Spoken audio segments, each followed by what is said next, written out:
Assalamualaikum warahmatullahi wabarakatuh. Saya Okta Hatistiari, guru SMP Lab School Cibubur. Kali ini saya akan membuat video tentang pembahasan latihan soal untuk persiapan PAT IPA kelas 9. Pembahasannya untuk persiapan PAT kelas 9. Berikutnya, ya ini adalah kisi-kisinya, sudah saya sampaikan juga di Google Classroom kelas 9.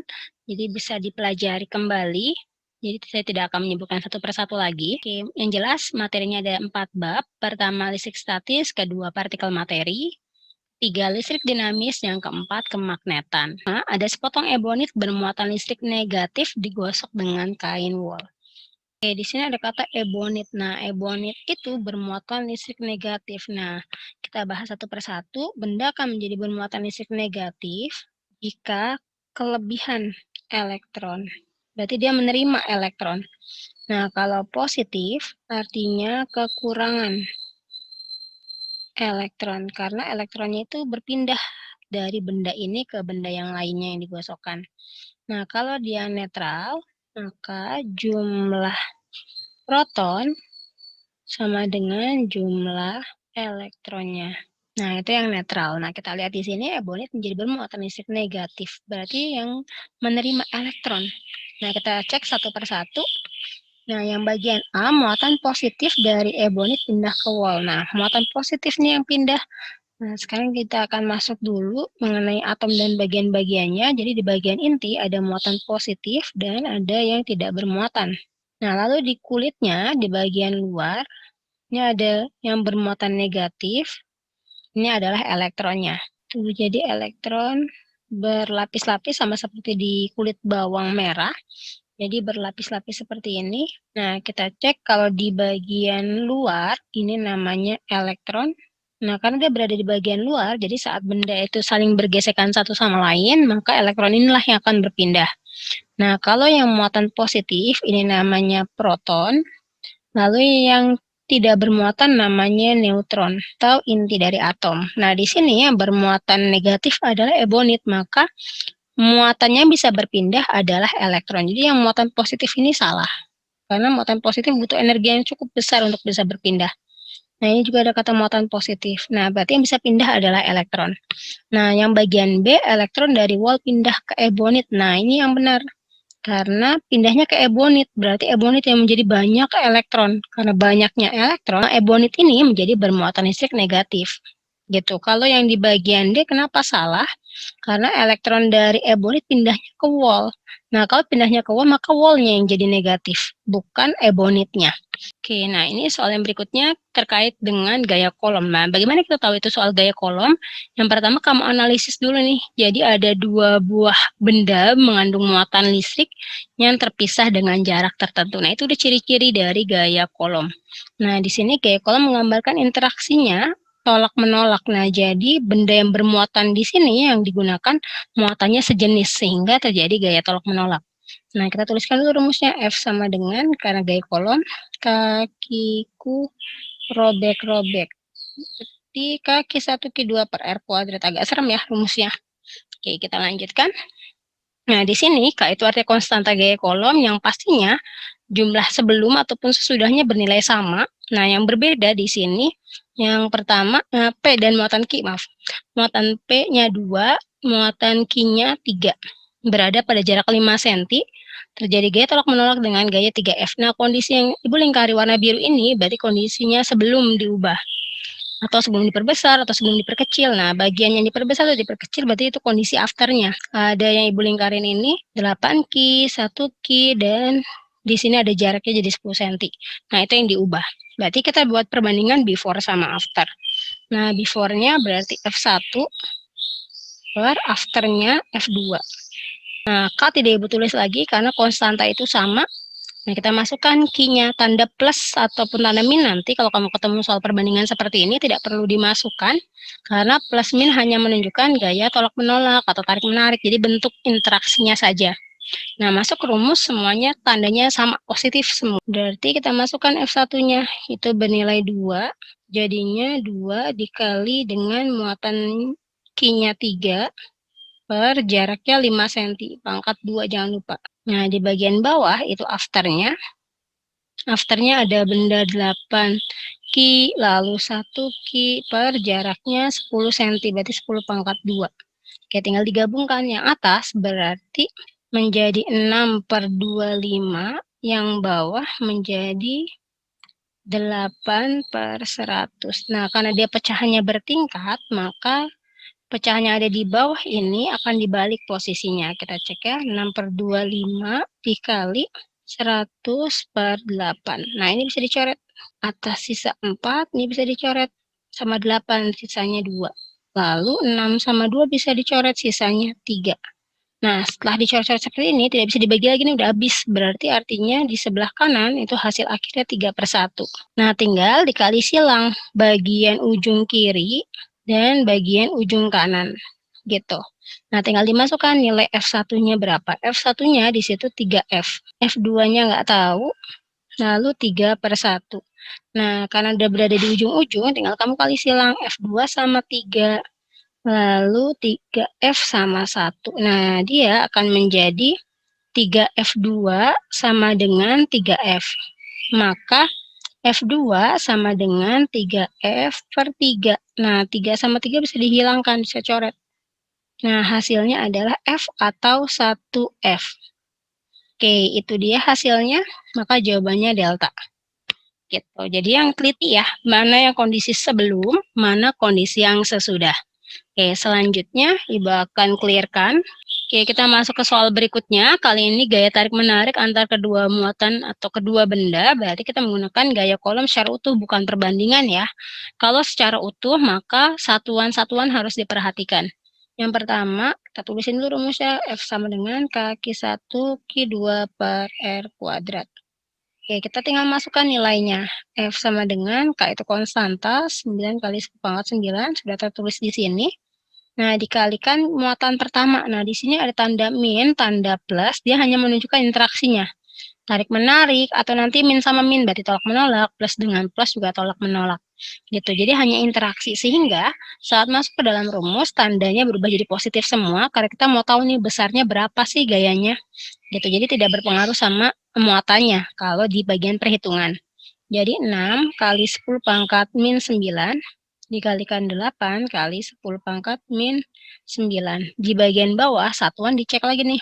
Karena masih sentimeter jaraknya, kamu ubah dari senti menjadi meter, berarti dia naik 2 kali, maka 4 kali 10 pangkat min 2, atau 4 dibagi 100. Nah, jangan lupa dikuadratkan untuk jarak. Nah, yang kita selesaikan pertama adalah yang dalam kurung yang di bagian jarak. Maka di bagian bawah ini bisa dicoret karena 4 pangkat 2 itu 16.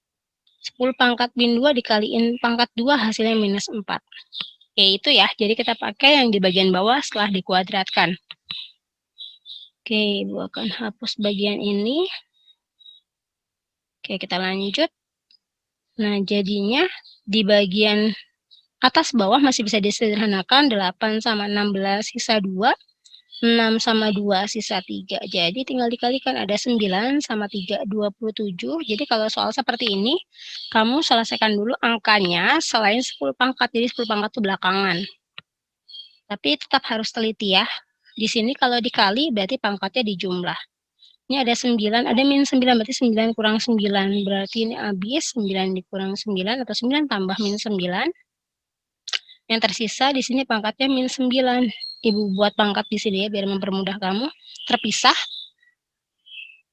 Ini khusus untuk yang pangkatnya saja, berarti min 9 dikurangin min 4. Sama aja min 9 tambah 4. Jadi pangkatnya berubah jadi min 5. Nah, ini pangkatnya min 5. Nah, itu deh jawabannya yang C. Tuh, jadi harus teliti di bagian satuan. Oke, selanjutnya Ibu clearkan kembali, lanjut di nomor yang selanjutnya. Nah, ini medan listrik. Nah, medan listrik dipengaruhi oleh satu muatan. Gitu. Jadi ada titik di sekitar benda bermuatan tersebut, kita cek besarnya berapa medan listrik yang ada di lokasi itu. Nah, pertama ada tanda titik di sini, titik P itu semua titik bermuatan positif. Nah, di sini muatan Q-nya positif 4 kali 10 pangkat min 6. Nah, Q-nya positif, berarti plus ketemu plus, maka medan listriknya akan menjauhi dari titik tersebut. Gitu.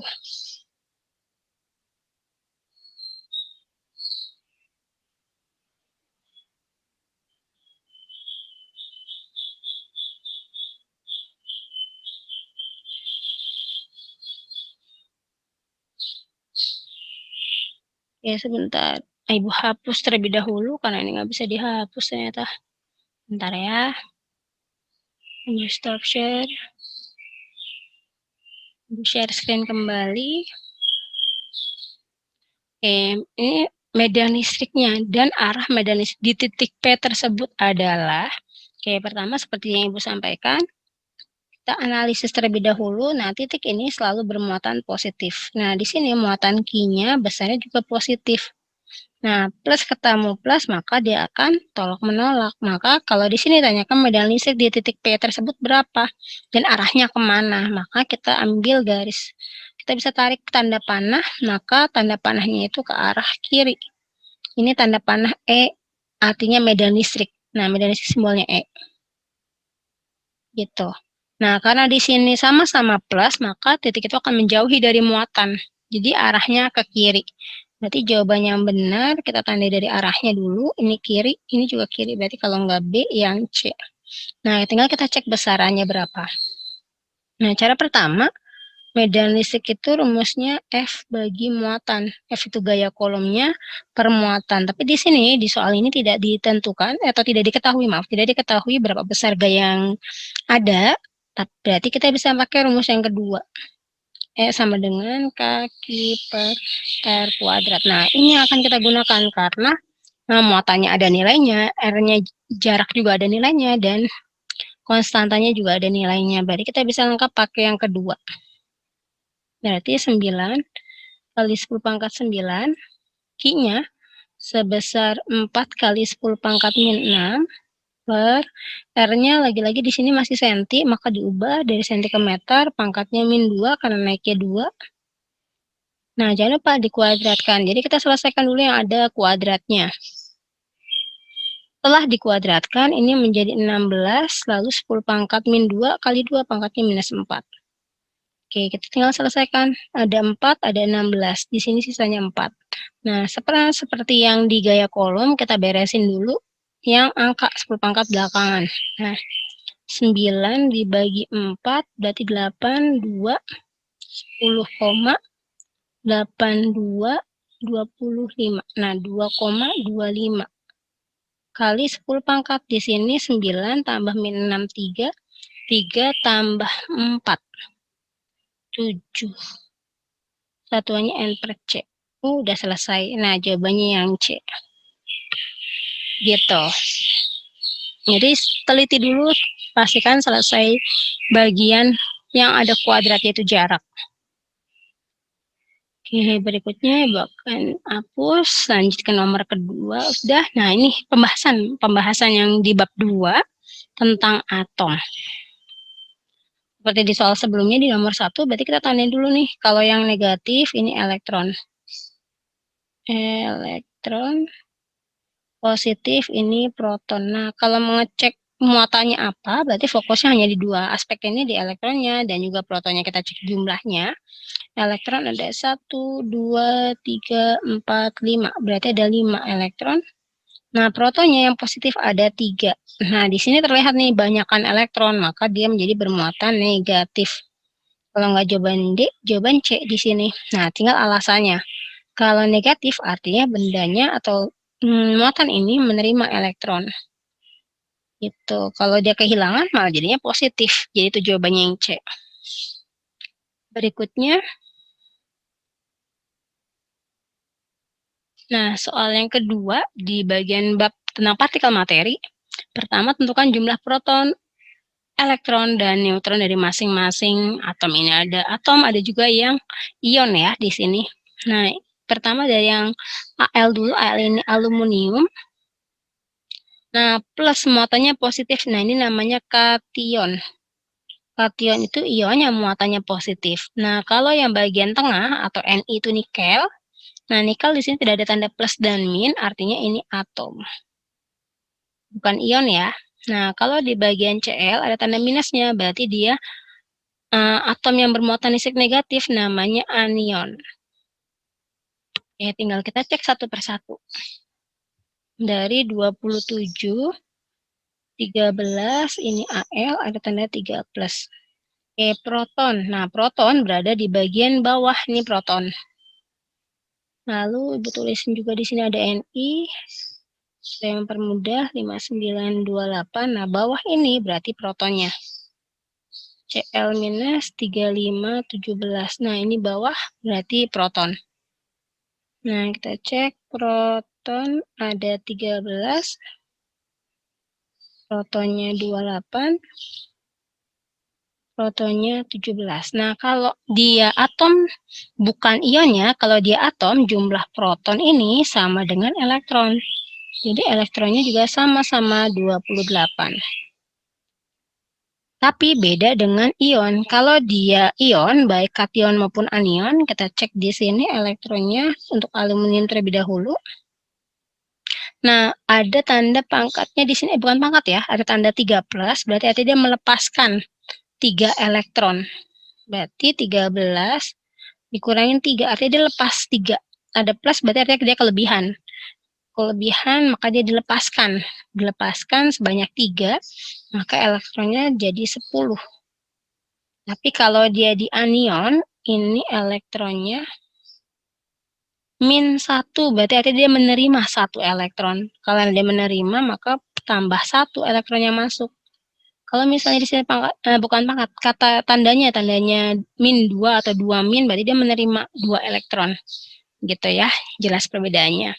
Lalu untuk neutron. Neutron baik di bagian neutron untuk anion, kation maupun atom ini sama cara mencarinya. Ini neutron, ini neutron. Ya, untuk mencari neutron berarti nomor massa. Nah, yang nomor massa itu yang bagian atas. Ditandai dulu. Ini 5935. Ini nomor massa. Ini juga sama nomor massa. Nah, kalau neutron itu selisih antara nomor massa dengan protonnya. Gitu. Jadi 27 dikurangin 13, selisihnya ada 14. Jadi neutronnya ada 14. Nah, ini juga sama selisihnya. Jadi 1, 5 dikurang 2 itu 3. Kan neutronnya 31. Nah, ini juga sama dikurang 5 kurang 2. Maaf, 5 kurang 7. Ini 8. Pinjam sini 2 kurang 1, 1. Nah, jadi neutronnya ada 18. Nah, seperti ini ya. Jadi kalau diminta berurutan berapa jumlah proton, elektron, dan neutron, berarti nanti di pilihan gandanya kamu sebutkan dulu jumlah protonnya, elektronnya, baru neutronnya. Oke, seperti ini. Akan clear kan? Semoga sampai sini sudah paham ya. Berikutnya, nah ini pemasangan ampere meter voltmeter yang tepat. Nah, kita sudah masuk di materi listrik dinamis. Nah, listrik dinamis itu rangkaian listrik tertutup, dinamis karena arus listrik yang mengalir. Gitu. Kalau tadi listrik statis itu muatannya atau elektron yang berpindah, jadi tidak ada aliran dari arus listrik. Nah, kali ini sudah ada arus listrik karena di sini rangkaiannya tertutup. Kenapa dibilang tertutup? Karena kawat-kawat atau kabel ini terhubung langsung ke baterai secara tertutup, jadi tidak ada bagian yang terbuka di sini. Jadi arus listrik bisa mengalir. Oke, ampere meter itu dipasangnya seri dengan hambatan. Kita cek yang paling tepat, hambatan di sini simbolnya X.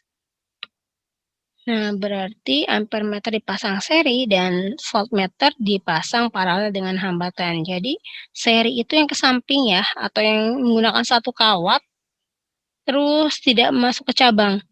Nah, ini namanya seri. Oke. Nah, kalau dia paralel berarti membentuk cabang. Jadi, misalnya ini lampu, kondisi voltmeter itu di bagian percabangannya. Nah, ini voltmeternya. Itu jelas ya perbedaannya. Kalau seri dia nggak ada percabangan, jadi terus saja menggunakan satu kawat yang sama. Di sini kawat yang ini contoh kawat. Nah, kawatnya tidak terputus terus saja. Nah, itu contoh dari seri. Kalau dia paralel ada cabangnya. Nah, ini titik cabangnya. Kita bisa lihat di sini voltmeter yang disusun paralel dan juga ampere meter yang disusun seri, yaitu bagian A. Paralel, paralel. Nah, serinya dengan ampere meter itu. Oke, sampai sini semoga sudah paham. Oke, selanjutnya, nah urutan lampu dari paling terang ke paling redup. Jadi di sini yang jadi aspek perhatian kamu adalah aliran dari arus listriknya. Jadi di sini ada garis panjang dan garis pendek. Ini simbol dari baterai. Kalau baterai itu ada bagian yang menonjol, ini namanya kutub positif, yang tidak menonjol negatif. Nah, kalau digambar di rangkaian diwakilkan dengan tanda garis panjang dan pendek. Panjang plus, pendeknya min. Nah, arus listrik mengalir dari kutub positif. Berarti mengalirnya ke kiri. Nah, saat dia mengalir, terimalah arusnya sama lampu 1. Lalu di sini ada titik cabang, maka arus yang masuk ke lampu 1 dia akan terbagi untuk lampu 2 dan 3. Terus, dan di sini utuh kembali karena dari cabang, masuk lagi utuh untuk lampu 4. Gitu. Jadi sama seperti di hukum Kirchhoff nanti.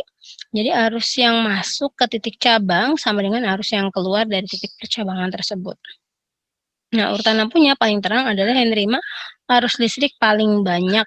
Lalu kita cek, di sini ada hambatan, arus listrik diterima full oleh lampu 1 dan lampu 4 berarti kalau gitu. Tapi kita cek dulu hambatannya. Di sini hambatan 2 dan 4, makin kecil hambatan maka dia makin banyak menerima arus listriknya. Nama aja hambatan itu penghalang. Jadi arus listrik yang masuk ke situ berkurang kalau hambatannya besar. Oke, kita cek di sini berarti lampu yang paling terang adalah lampu 1. Karena dia menerima arus paling banyak dengan hambatan hanya 2 ohm. Lalu terang berikutnya ada lampu yang keempat. Dia menerima full juga arus listrik, tapi hambatannya cukup besar, lebih besar daripada 2 ohm. Nah, lalu yang berikutnya kita cek bagian paralel. Nah, di sini artinya arusnya terbagi. Nah, kita cek hambatan yang paling kecil antara 4 sama 12. Nah, paling kecil adalah 4. Maka terang berikutnya lampu 2 dan terakhir lampu 3. Oke, seperti ini. Oke, selanjutnya. Nah, energi listrik yang digunakan pada lampu. Ini sebuah lampu bertuliskan 220 volt 0,5 ampere digunakan 30 menit. Energi listrik yang digunakan lampu itu berapa? Nah, energi listrik itu simbolnya W atau work atau kerja. Energi itu Vt dan juga irit. I kuadrat RT. Nah, ini ada 2 rumus di sini, rumus 1, rumus 2. Nah, penggunaan rumus ini disesuaikan dengan kondisi kasusnya. Nah, di kasusnya ada V 220, ada I-nya sebesar 0,5. Nah, lalu berikutnya ada waktu. Nah, waktu di sini masih menit. Nah, maka diubah menjadi second atau detik. Karena di sini satuannya J itu artinya joule. Nah, ada KJ berarti kilo joule. Nah, kita cek satu persatu ya. Berarti kita akan pakai rumus pertama. Karena rumus yang kedua tidak ada nilai hambatannya sama sekali. Jadi V-nya 220 kali arusnya setengah, karena 0,5 tadi, kali waktunya 30 menit, berarti jadi detik, sama aja 30 kali 60. Nah, 1 menit 60 detik. Nah, ini bisa dicoret. Hasilnya 30, nah tinggal dikaliin deh. 220 kali 30 kali 30.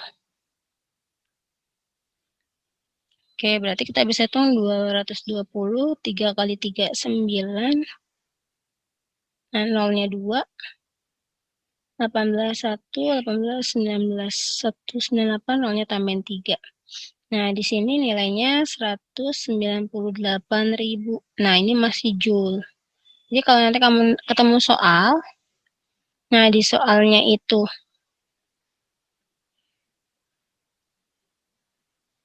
di soalnya itu ada satuan joule, berarti otomatis waktunya harus dalam satuan detik. Kalau ini joule. Karena dia maunya kilo, berarti sama aja 198.000 dibagi sama 1000 menjadi kilo. Berarti 198 kilojoule. Jawabannya B. Oke, seperti itu ya. Selanjutnya, Ibu akan clearkan terlebih dahulu. Nah, masuk ke soal berikutnya. Nah, menentukan tegangan listrik dari rangkaian di samping. Nah, ini masuknya ke hukum Ohm. Dari mana kita tahu itu hukum Ohm? Di sini ada hambatan, berarti ada R. Lalu ada arus yang mengalir, ini I. Maka hukum Ohm itu VIR. Nah, ini tutup V-nya. V sama dengan I kali R. Nah, I-nya sudah ada nilainya 5. Nah, kita nggak tahu nilai R-nya berapa, berarti kita cari dulu R-nya. Karena di sini ada rangkaian campuran, maka kita selesaikan dulu yang paralelnya. Yang paralelnya ada 1 per R paralel sama dengan 1 per 2 ohm, 1/3 tambah 1/6. Nah, ini paralel. Paralel itu bertumpuk atau bercabang ya. Di sini titik cabangnya. Nah, karena di sini penyebutnya berbeda, kita pakai KPK. Bisa dibagi 2, bisa dibagi 3, dan 6, yaitu angka 6. 6 bagi 2, 3. 6 bagi 3, 2. 6 bagi 6, 1. Jumlah yang biasa, 5 tambah 1, 6. Jadi 6/6. Karena dia atas bawah sama, jadi tinggal dibalik pun hasilnya tetap 1. Jadi R paralelnya 1 ohm. Nah, kita cek di sini, di VIR, berarti R-nya ini totalnya. Maka R total diseriin 1 tadi dengan 4 ohm. Jadi totalnya 5 ohm untuk yang total, maka besar tegangannya 25 volt. Gitu.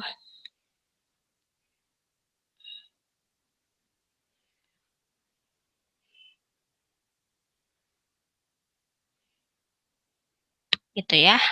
Oke, pertama analisis rangkaian. Kalau ada paralel, berarti paralelnya beresin dulu. Terus ketemu seri, berarti diseriin buat dapat R total. Nah, baru dimasukkan. Tapi kalau misalkan di soalnya ada hambatan dalam pada baterai, berarti di sini misalnya ada hambatan dalam, berarti nanti diperhitungkan berapa nilai hambatan dalamnya. Biasanya disampaikan di soal. Tapi karena di sini tidak ada hambatan dalam, ini hambatan dalam pada baterai. Nah, kalau di sini soal ini nggak ada, berarti kita nggak perlu dimasukkan R kecilnya. Oke, Ibu clearkan kembali. Nah, masuk ke hukum 1 Kirchhoff. Nah, di hukum 1 Kirchhoff, ingat rangkaian percabangan. Jadi arus masuk, total arus yang masuk ke titik cabang sama dengan total arus yang keluar dari titik percabangan ini. Nah, ini namanya titik cabang. Masuknya sebesar I. Nah, di sini sudah ada keterangannya. I-nya 6, berarti yang masuk itu 6. Nah, yang keluar ada I1, ada I2, ada I3. Tandanya tambah karena dia total dan bentuk tanda panahnya ini keluar semua. Nah, kita cek. I1-nya 1, berarti ini 1, I2-nya nggak tahu. Terus I3-nya 2 ampere. Nah, kita cari tahu dulu I2-nya berapa. Maka 6 kurangin 1, kurangin 2. Karena angka sama angka dan ini pindah ruas. Ini sama dengan nilai I2-nya. Jadi 6 kurang 1, 5 kurang 2, 3. Berarti I2-nya sebesar 3 ampere. Nah, kita butuh untuk masuk ke I5. Nah, di sini tinggal dicek. Saat arus I2 masuk, di sini ketemu titik cabang. Nah, ketemu titik percabangan, maka kita bikin lagi yang baru. Jumlah arus masuk sama dengan jumlah arus keluar. Kenapa dibikin 2 kali? Karena cabangnya lebih dari 1 di sini. Nah, kita cek yang masuk ke titik cabang ini, cabang yang biru. Nah, yang kedua, yang masuk itu ada I2. Nah, yang keluar ada I4 dan I5. Nah, berarti I2-nya 3, I4-nya sudah ada di soal, itu 1, dan I5-nya nggak tahu berapa. Nah, sama kayak tadi aljabar ini pindah ruas, maka 3 kurang 1 sama dengan I5. Maka I5 sama dengan 3 kurang 1, 2. Jadi 2 ampere jawabannya. Ya, seperti itu ya. Jadi kamu analisis satu persatu, temukan dulu titik cabangnya. Baru yang kedua, cek tanda panah, dia masuk ataupun keluar dari titik cabang tersebut. Gitu. Baru deh dimasukkan angka-angkanya berdasarkan keterangan di soal. Oke, Ibu clear-kan. Oh, ini nggak bisa di-clear-kan. Bentar, Ibu stop share kalau gitu. Ibu share screen lagi. Oke, kita masuk ke soal berikutnya. Nah, jika saklar 1 dimatikan atau di-off-kan, bagaimana kondisi semua lampu pada rangkaian di samping? Nah, berarti kita cek arah aliran listriknya dulu. Nah, listrik di sini arusnya berdasarkan dari yang kutub positifnya. Ini kutub positif baterai, ini kutub negatif. Jadi arus mengalir ke atas. Jadi saat arus mengalir masuk ke saklar 2, kalau dia kondisinya on itu tersambung. Nah, terus masuk juga ke lampu 4 dan juga 5, terus ketemu cabang, ini masuk, ini juga masuk ke titik cabang, lalu kembali lagi arusnya jika S1-nya kondisi tersambung atau terhubung. Nah, tapi gimana kalau S1-nya dimatikan? Berarti kondisi ini terputus atau saklarnya terbuka. Artinya, saat arus listrik itu mengalir tadi dari positif menuju ke negatif, tidak bisa karena di sini terputus, tidak terhubung sama sekali. Karena dia tidak terhubung, maka lampunya L1, 2, 3, 4, 5 mati semua. Jadi semua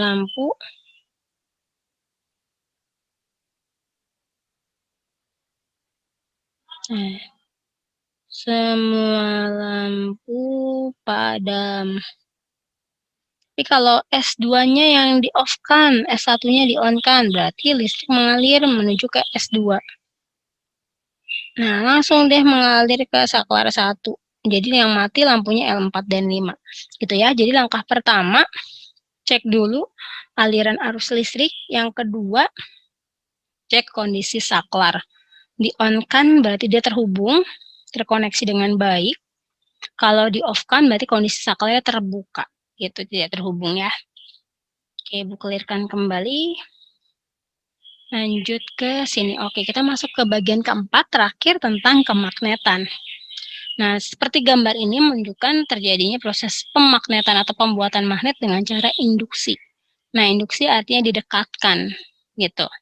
Nah, kalau di magnet batang, lalu yang mau dijadiin magnet itu paku-paku ini. Berarti kita fokusnya ke bahan dari pakunya. Bahannya besi, maka sifatnya sementara. Nah, yang bersifat tetap atau permanen itu baja.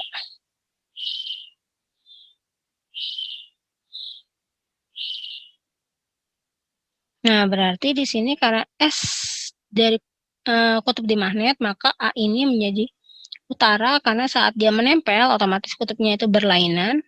B ujung paku ini berarti selatan, C utara, D selatan. Itu tinggal dicek deh. Kita cek optionnya satu persatu. A itu selatan. Nah, salah nih. Dari sininya udah salah. Yang kedua, A itu kutub utara. Nah, ini benar. B-nya kutub selatan, betul. C-nya utara, betul. D-nya selatan. Nah, B-nya sudah memenuhi persyaratan nih. Sifat kemagnetannya sementara, karena bahannya terbuat dari besi. Berarti jawabannya benar, bravo. Gitu ya, semoga sudah paham. Jadi kalau induksi dia nempel-nempel seperti ini, berarti kondisinya tarik-menarik. Oke, berikutnya yang ini proses pembuatan magnet dengan cara digosokkan. Jadi kita fokus pertama pada gambar yang ada di soal. Kalau gambar yang ada di soal, dia didekatkan berarti otomatis proses pemuatannya secara induksi. Kalau di soal, batang AB terbentuk menjadi magnet dengan kutub utara di A.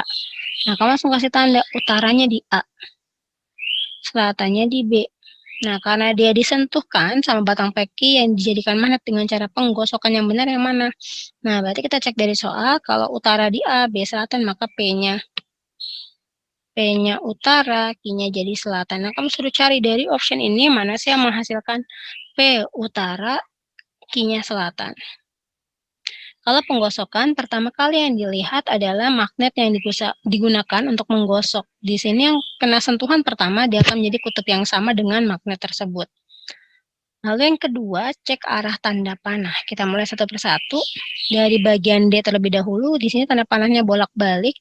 Dia tidak terbentuk kemagnetan karena magnet elementernya itu akan menjadi berantakan. Nah, kalau benda bersifat magnet, dia punya magnet elementer yang tersusun secara rapi dan teratur. Oke, berarti dia hanya satu arah tanda panahnya. Kita mulai yang A, maka digosoknya mulai dari P menuju Q. Yang kena sentuhan pertama itu utara, maka P-nya jadi utara, Q-nya jadi selatan. Oke, kita cek dengan bagian soal. Soal maunya P utara, Q selatan. P utara, Q selatan sudah sesuai, itu sudah benar. Kita cek option lainnya. Di sini Q-nya utara, karena dia sentuhannya mulai dari tanda panah di sini ke arah kanan, berarti kena sentuhan pertama adalah yang Q. Q-nya utara, P-nya selatan. Tidak sesuai dengan soal, berarti bukan itu jawabannya. Nah, yang ini kena sentuh pertama P, maka P jadi utara, Q jadi selatan. P jadi utara, Q-nya jadi selatan. Wah, ini benar. Jadi jawabannya A dan C gitu ya. Jadi harus teliti. Penggosokan berarti lihat dulu tanda panah, mulai dari mana dia menggosoknya. Lalu kedua, dari magnet yang digunakan untuk penggosokan. Jadi kutub yang disentuh duluan oleh bagian magnet tersebut, kutubnya sama nanti. Oke, bukan, clearkan kembali. Oke, tidak bisa di-clearkan ini, berarti Ibu harus stop share. Oke, sebentar, Ibu share kembali. Oke, soal berikutnya. Nah, ini tentang pembuatan magnet secara elektromagnetik. Diminta di soal itu tentukan kutub-kutubnya dengan cara elektromagnetik ini.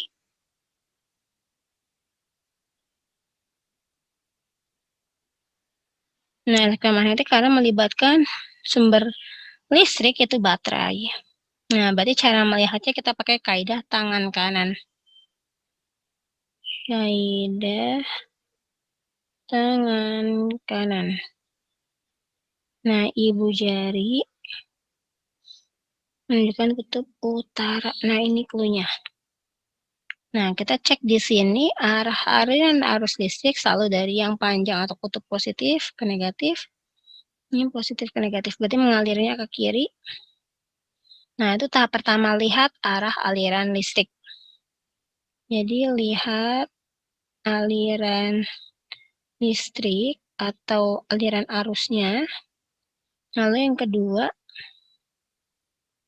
lihat lilitan kawat. Kawat pertamanya. Artinya saat dia mengalirkan arus di sini langsung ketemu sama kawat, dan di sini kawatnya dililit lewat belakang karena tidak ada bagian kawat di sini. Berarti tangan kamu gunakan tangan kanan, telapak tangan kamu balik, berarti telapak tangan menghadap ke wajah. Nah, ibu jari menghadap ke arah sebelah kanan, maka utaranya ada di kanan. Utara, ini selatan, gitu. Terbuat dari besi, berarti sifatnya sementara. Nah, kita coba untuk yang di gambar bawah. Harus mengalir ke kiri. Nah, di sini langsung ketemu kawatnya.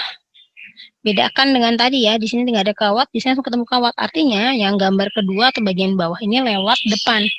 Jadi, telapak tangan kanan kamu tidak perlu dibalik. Jadi, posisi biasa, ibu jari menunjukkan ke arah kiri. Q-nya selatan. Nah, di sini tidak disebutkan bahannya apa, berarti sifatnya juga sama, sementara. Jadi kalau nanti ketemu soal, tidak menunjukkan bahannya terbuat dari apa, atau bahan logamnya itu apa, berarti sifatnya sementara. Oke, selanjutnya, stop share kembali, karena di sini nggak bisa dihapus.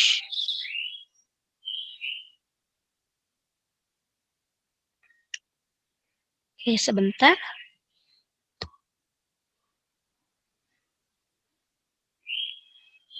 Soal berikutnya, nah ini masuknya di gaya Lorentz. Gaya Lorentz itu gaya yang ditimbulkan akibat adanya medan magnet dengan satuan Tesla, lalu bekerja pada kawat penghantar yang berarus listrik. Maka kita bisa bikin segitiganya, gaya itu F sama dengan BIL, bil. Nah, karena di sini satuannya belum sesuai, nanti disesuaikan ya.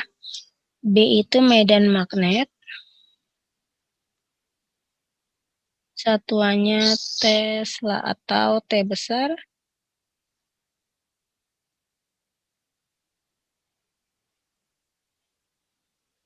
Lalu I itu arus listrik. satuannya ampere. Lalu ada L ini panjang kawat atau panjang penghantar. Satuannya meter. F ini gaya Lorentz. Sama seperti pelajaran sebelumnya, kalau terkait gaya maka satuannya Newton. Nah, berarti tinggal ditutup F-nya. F sama dengan B kali I kali L. B-nya sudah dalam kondisi Tesla. Kali I arusnya 20 mili. Nah, mili ke meter atau mili ke ampere. Berarti naiknya 3 kali. Jadi 20 kali 10 pangkat min 3. Ingat kalau naik pangkatnya negatif. L-nya panjang kawat 100 cm ke meter naik 2. Berarti tinggal 100 bagi 100 itu 1. Nah, ini diselesaikan jadi 2,4 ke 20, komanya dihilangkan, nolnya hilang, jadinya 48 kali 10 pangkat min 2 tambah min 3, berarti min 5. Nah, nggak ada nih. Nanti kita bikin 48-nya dulu, karena pangkatnya negatif, maka komanya majuin 5 kali. Dari belakang 1, 3, 4, 5. Nah, ujungnya sebagai koma. Nah, berarti 0,00048 Newton. Nolnya 3 kali. Oke, selesai. Seperti itu ya. Oke, selanjutnya. Ibu clearkan dulu. Oke, soal transformator. Oke, 2 soal lagi ternyata. Bentar ya. Oke, Ibu share screen kembali. Kayak tadi sempat keputus.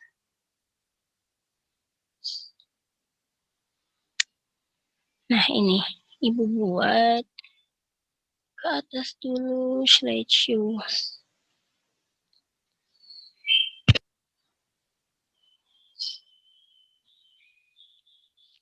Nah, ini kamu analisis dulu dia travelnya step up atau step down. Karena di sini hanya ada N atau lilitan dan V atau tegangan. Maka kita cek kalau dia travelnya step up, maka dia bertambah. Jadi cara ngeceknya itu dari primer dulu. Kalau lilitan primernya itu lebih sedikit, jadi banyakkan lilitan sekunder, maka dia step up. Begitu pun dengan V-nya, tegangan primernya itu lebih kecil daripada tegangan sekunder. Nah, kalau dia step down, maka jumlah lilitan primernya lebih banyak daripada lilitan sekunder. Begitupun V primernya lebih banyak dari V sekunder. Dah, dari situ.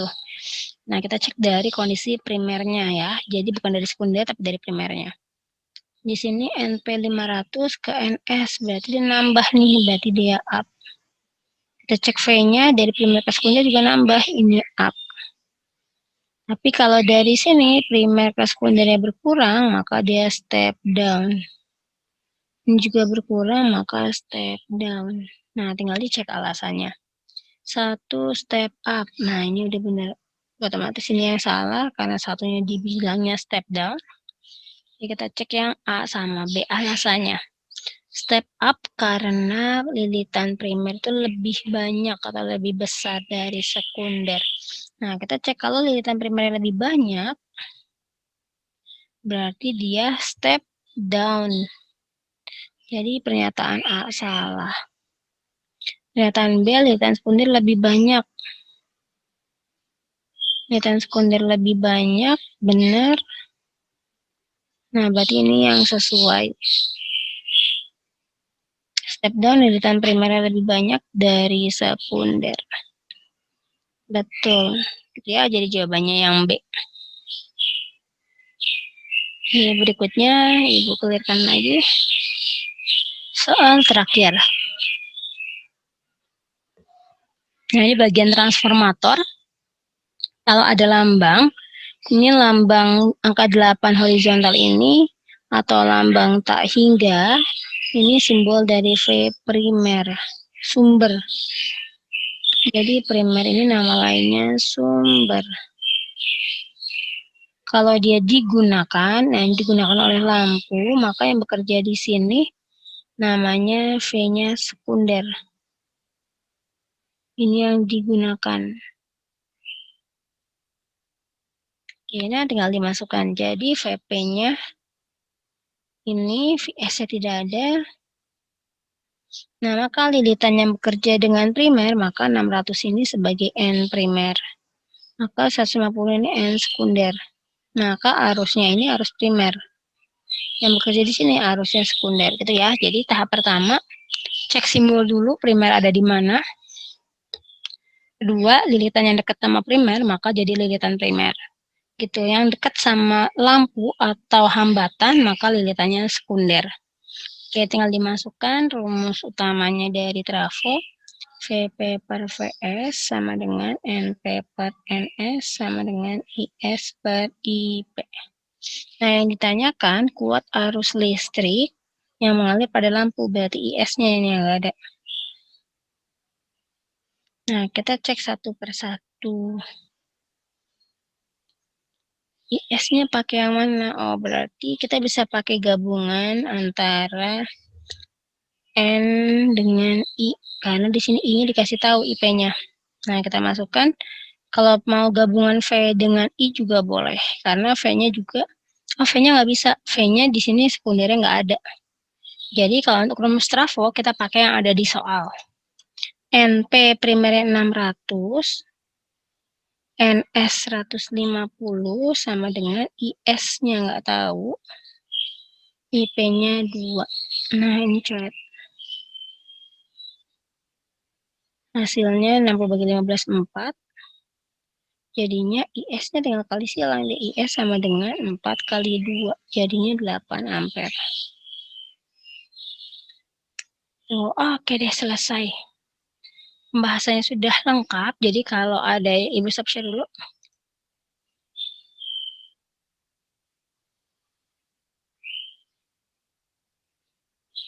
Oke, pembahasannya sudah cukup lengkap. Jadi kalau nanti ada yang kalian belum paham, silakan diulang kembali rekaman barusan. Terus kalau masih ada yang tidak dimengerti, bisa ditanyakan langsung ke Bu Okta. Oke, terima kasih. Sampai di sini dulu pembahasan dari Ibu.